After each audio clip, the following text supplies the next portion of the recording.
You don't traffic 1,000 children and only arrest 2 people. Just let that sink in for a second.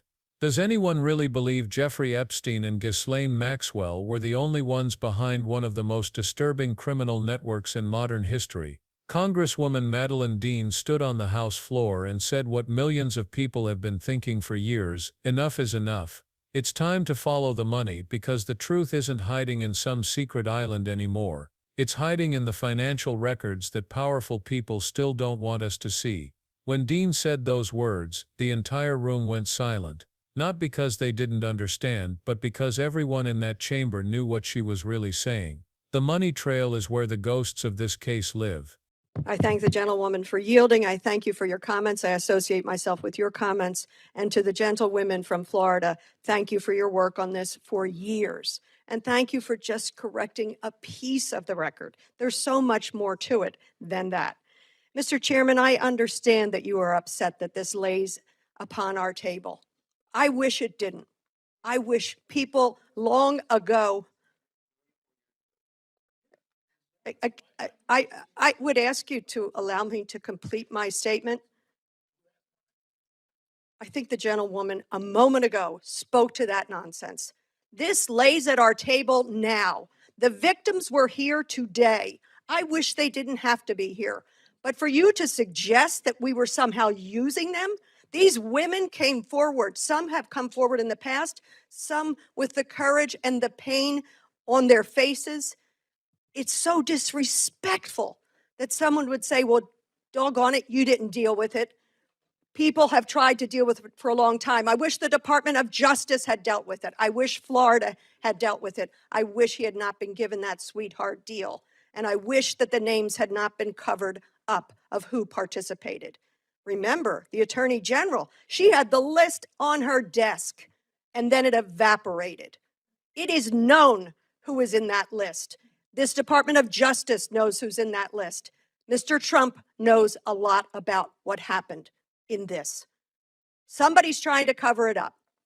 33,000 pages that were released, we all know, are a drop in the bucket compared to what actually is known and has been investigated when there's 1,000 victims. It's not just 2 people who were culpable. We show no other predators. There's no other names being revealed. There's a lot of people who know an awful lot. There was tremendous depth of investigation. But I want to end with this. This is entirely about the victims. And you re-victimize them when you say, well, you didn't do enough, and you didn't do enough, and why didn't you do something that year? It's on us. It is on us to do something about it. We are Congress. And I suggested to you, she said, survivors will do it for survivors. Let's stand with the survivors. Let's not leave it on them. Let's not say, okay, DOJ failed, this administration failed, Congress failed. Why would we want to be in these jobs if we don't seek justice for victims so grievously harmed? Think if this was your daughter. I have 4 granddaughters. Think if it was one of yours. Would you be content saying, you know what? They didn't do enough 4 years ago, so I don't really care about this. This is entirely about the victims, and they have been lost here. I don't know why you sit contentedly allowing them to be lost. I ask for support for my amendment. I yield back to the gentlelady with great thanks. Epstein's accounts, his shell companies, the offshore wires that never made sense, they hold answers that could expose more than anyone in Washington is ready for. This wasn't just another political soundbite. Dean's voice cut through decades of excuses, cover-ups, and ongoing investigations. She introduced a simple but dangerous idea that no government funds should be used to block the release of Epstein's suspicious financial activity reports, known as SARs. In plain English, these are the documents banks file when they detect something shady: large unexplained transfers, hidden offshore links, or payments that scream cover-up. And for years those reports have been locked away, guarded like state secrets. Dean's amendment would blow that door wide open. She made it clear, none of the funds made available to the Treasury Department by this bill can be used to prevent the release of financial records, because if we can't see where the money went, we'll never see how deep this network really ran. The people who moved that money weren't just random middlemen, they were connected, influential, untouchable. And that's exactly why transparency terrifies them. Even Senator Ron Wyden and Oversight Chair James Comer, two people from opposite political worlds, have quietly been demanding the same thing: let Congress see the heirs. They know what's buried in those files. They know the names that might appear, the banks that turned a blind eye, the organizations that benefited. That's why Dean's moment on the floor mattered so much, because for once someone inside the system said what everyone outside already knows. But here's the catch. Every time someone gets close to exposing these records, the wall of silence comes back up. Suddenly it's national security, ongoing investigation, or classified material. Funny how transparency always becomes a threat when powerful names are on the line. Treasury officials start hesitating, legal teams start rewriting memos, and journalists start receiving quiet warnings to move on. It's a pattern, a playbook used to bury the truth under layers of bureaucracy. And while Washington hides behind red tape, the survivors of Epstein's crimes have decided to act on their own. A group of them stood on the steps of the U.S. Capitol, telling their stories again, not for sympathy but for justice. One of them, Lisa Phillips, said something that sent chills through the crowd: "We will confidentially compile the names we all know were regularly in the Epstein world. It will be done by survivors and for survivors." Think about that. The people who were exploited are now doing the work our government refuses to do. They're building their own record of truth, their own list of names, because the institutions that were supposed to protect them didn't. These survivors aren't just fighting for justice, they're fighting to make sure no one ever buries this story again. When Dean quoted Majority Leader Steny Hoyer, she wasn't exaggerating. You don't traffic 1,000 children over the course of many years and just arrest 2 people. That statement isn't just a criticism, it's a moral indictment of an entire system that decided a few arrests were enough to call it justice. But everyone paying attention knows, this case didn't end when Epstein died or when Maxwell went to prison. It ended when people stopped asking the hard questions. Who moved the money? Who profited from it? Who protected it? Those are the questions that Epstein's financial records can answer. Money doesn't lie, it doesn't forget. It doesn't suddenly vanish because someone powerful wants it to. Every transaction leaves a digital fingerprint, and if those fingerprints were ever made public, the names behind them might rewrite everything we thought we knew about this case. But of course not everyone wants that. Behind the scenes, reports suggest that multiple agencies have debated whether releasing Epstein's financial documents could damage public trust. Translation: it could damage reputations. Because those records don't just show the flow of money, they show relationships: who wired funds to whom, who received mysterious consulting fees, who moved money through the same channels used for trafficking victims. It's a map of complicity, and here's where things get darker. Rumors have swirled for years that certain financial institutions flagged Epstein's accounts multiple times, long before his arrest, yet no serious action was taken. Some banks even continued to process transactions after internal warnings. If that's true, and if those warnings are in the sayers Dean is demanding, then this isn't just a story about a predator, it's a story about a system that allowed it to happen. Imagine being one of those survivors, watching lawmakers debate whether your abuser's financial records should remain secret. Imagine seeing officials defend privacy for the rich while the victims still wait for closure. That's the hypocrisy Dean was calling out. When she stood there, she wasn't just asking for numbers on a spreadsheet, she was demanding humanity. And maybe that's why her words hit harder than any headline.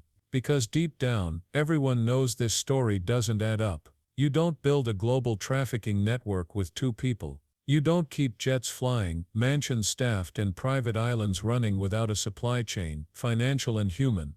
Every dollar that passed through Epstein's hands connected him to someone else. The question is who? Some of the world's most powerful businessmen, politicians, and celebrities were part of Epstein's orbit. Some claimed it was just coincidence, a fundraiser, a flight, a dinner, but others, the connections ran deeper, through offshore accounts and mysterious foundations. Reports claim that several well-known institutions received donations or payments linked to Epstein-controlled entities. Are those coincidences, or were they part of a bigger web? We can't know until the records are unsealed. And that's exactly what Dean's amendment is about, forcing the truth into daylight. She wasn't grandstanding, she was setting a precedent. If Congress can compel the release of Epstein's financial files, it means the age of selective secrecy might finally end. Because this isn't just about one man, it's about the people who enabled him, financed him, and profited from him, knowingly or not. Every major scandal in history eventually comes down to one phrase: follow the money. Watergate, Enron, Panama Papers, the financial trail always exposes what the rumors can't. And yet here we are, decades after Epstein first began his operations, still waiting for that paper trail to see sunlight. Why? Because some truths are too inconvenient for the people who built their lives around silence. But here's the turning point: the public isn't buying it anymore. Outrage is building, and not just online. Survivors are forming advocacy groups, journalists are filing FOIA requests, and even former prosecutors are calling for a special review of the Treasury's role in withholding documents. The pressure is growing, and that's exactly how real change starts, from outside the walls of power. And maybe that's why Dean's words matter now more than ever. She wasn't just addressing Congress, she was talking to us, the people watching, listening, demanding answers. Because this fight doesn't belong to a single party, agency, or politician. It belongs to everyone who believes that justice should never depend on how rich or connected you are. Let's be honest, if those financial records are released, the ripple effects could reach boardrooms, campaign offices, and even foreign governments. That's how far Epstein's influence spread. And that's why it's being protected. But no matter how tightly they try to hold it, truth has a way of escaping. All it takes is one crack in the wall, one leak, one brave whistleblower, and everything changes. Dean's message was simple but explosive: transparency isn't optional when children's lives were destroyed. Every dollar that fueled Epstein's empire should be accounted for, every name exposed, every loophole closed, because silence isn't neutral, it's protection for the guilty. And every day that passes without those files being released, justice drifts further away. So now the question is, will we let that happen again? Will we allow another decade of secrecy, excuses, and selective justice? Or will we demand what should have been done years ago, full public disclosure? Because the truth is, justice doesn't come from behind closed doors. It comes from pressure, from people like you who refuse to let the story die. When survivors see the world still paying attention, they find strength to keep going. And when politicians realize that silence costs votes, they start talking. That's how movements start, not from power, but from persistence. If we believe in protecting the innocent, then we have to believe in exposing the powerful. The survivors deserve to know that their suffering wasn't just another headline. They deserve to know that every transaction, every secret payment, every bank that ignored the warnings will finally be brought to light. Because in the end, silence protects predators. Transparency protects victims. The choice between the two isn't political, it's moral. So if you agree that it's time to follow the money, to demand every record and every truth that's still being hidden, don't just scroll past this. Share it, talk about it. Ask your representatives where they stand on releasing the Epstein financial files, because the fight for justice isn't over, and the people who fear transparency are counting on you to forget. Don't let them win. If you believe the truth still matters, hit that subscribe button, drop a like, and keep this story alive. Because the more eyes stay on it, the harder it becomes to bury. Justice only happens when we refuse to look away, and together we can make sure the truth finally sees daylight.